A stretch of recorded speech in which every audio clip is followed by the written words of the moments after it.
Siraj Mutesasira ventured into poultry farming 3 years ago after being inspired.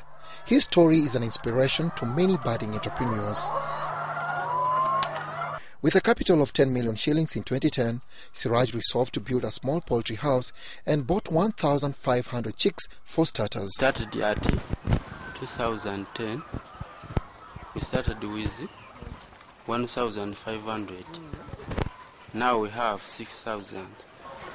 3 years later, he has expanded his business and manages to sell over 1,700 trays of eggs on weekly basis. He says hard work, discipline and cooperation are his guiding principle. I am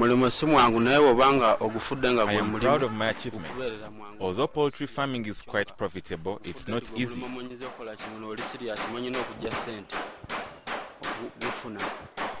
Currently, Siraj owns a chicken feed store at Kireka, a Kampala suburb.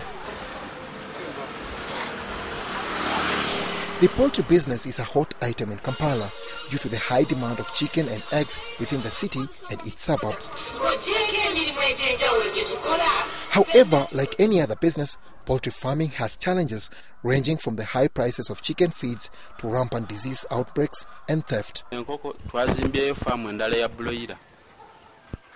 have a lot of dogs. As you see in my compound, I have a lot of dogs. This is because of security. Farmers around here have been robbed quite often. As you've heard from Siraj Mutesasira, poultry keeping is a profitable business. However, it needs a lot of discipline to succeed.